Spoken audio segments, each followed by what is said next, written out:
பகவத்கீதையில் 4வது சாப்டரில் 10வது ஸ்லோகம். வீதராகபயக்ரோதா மன்மயா மாமுபாஸ்ரிதாக பகவோ ஞானதபசா பூதா மத்பாவம் மாகதாக. இப்போ இதுக்குள்ளே அர்த்தத்தை பார்க்கலாம்.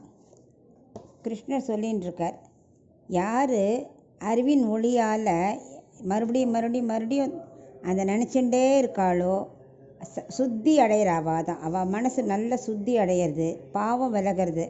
அவள் தான் ஞான தபஸ் அடையிறா. அதாவது என்னோடய அவதார ரகசியத்தை நன்னா திரும்ப திரும்ப திரும்ப திரும்ப நினச்சிட்டே இருக்கிறவா, அவளுக்கு தான் அவதார ரகசிய ஞானம் கிடைக்கும். அது எப்போவுமே அதை ஆலோசிச்சுட்டே இருக்கிறவா தான் தபஸ் அப்படின்னு அர்த்தம். பக்தியை ஆரம்பிக்கும் தோஷங்கள் விலக ஆரம்பிக்கும். இப்போ நம்ம பக்தி பண்ண அது மட்டும் போகாது, அவரோட அவதார ரகசியத்தை நினச்சி பார்க்க நமக்கு தோஷங்கள் விலக ஆரம்பிக்கும். பல பேர் இதை நடத்தியே காண்பிச்சிருக்கா. எக்ஸாம்பிள் பாரு, வசிஷ்டர், வாமதேவர், பிரகலாதன் போன்ற எத்தனை ஞானிகள் இந்த மாதிரி பண்ணியிருக்கா தபஸால். எப்போ பார்த்தாலும் பகவத் சிந்தனையோடு தானே அவள் தபஸ் பண்ணா, பக்தி பண்ணா.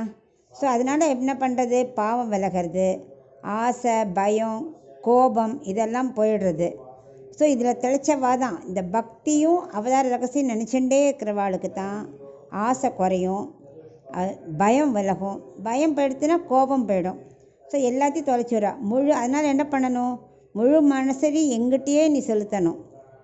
எப்படி பிரகலாதன் பாரு, பாம்பை அனுப்பிச்சா, அப்படி கூட அவர் என்ன பண்ணார், ஆஹா ஆதிசேஷன் பகவான் இதனால படுத்துட்டு இருப்பார் அப்படின்னு நினச்சான்.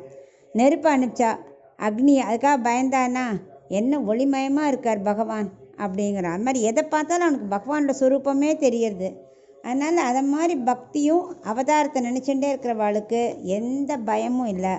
அவள் என்ன அடைவா, அவள் அடைஞ்சது மட்டும் இல்லை, என் நிலையை அடைவா. அதாவது எனக்கு ஈக்குவல், அதுக்காக என்ன மாதிரியே ஆகிட முடியாதுங்கிறார். என் நிலையை அடைவார்கள். அவளுக்கு என்ன ஆகும், 8 குணங்கள் கிடச்சிடுறது. என்னென்ன, இந்த 8 குணங்கள் தான் சாமியா பக்தி மோக்ஷம் அப்படின்னு பேர். அதுக்கு பேர் தான் சாமியா பக்தி மோக்ஷம்னு பேர். என்னென்ன 8 குணங்கள், அபகத பாபாத்மா, விஜரக, விஷோகக, விமிருத்யு, விஜுத்சக, அபிபாதக, சத்தியகாம, சத்தியசங்கல்ப. அதாவது இவாளுக்கு என்னெல்லாம் கிடைக்கிறதுனா, பாவங்கள் தீண்டாது, மூப்பு வராது, சோகம் படமாட்டா, மரணமே கிடையாது, பசி கிடையாது, தாகம் கிடையாது, எப்பவும் சத்தியம் உண்மையான குணமே நிறைஞ்சிருக்கும். சத்திய சங்கல்பா, எடுத்த செயலை முடிக்காம விடமாட்டா. அவள் சங்கல்பம் எடுத்துட்டாச்சுன்னா அதை முடிப்பா. அந்த மாதிரி 8 குணங்களை அவள் அடையிறா. அதனால் இதில் முக்கியமாக தெரிஞ்சுக்க வேண்டியது ஞான தபஸ். என்ன அவதார ரகசியம் தெரிஞ்சுட்டே தான் பண்ண. அப்படிப்பட்ட பகவான் எக்கீழே வந்திருக்காரு நமக்காக, நமக்கு புரியறதுக்காகங்கிறது அவன் புரிஞ்சுட்டு பக்தி பண்ணான்னா அவன் என்னையே அடையிறான். அவனுக்கு என்ன மாதிரியே ஆயிடுறான்.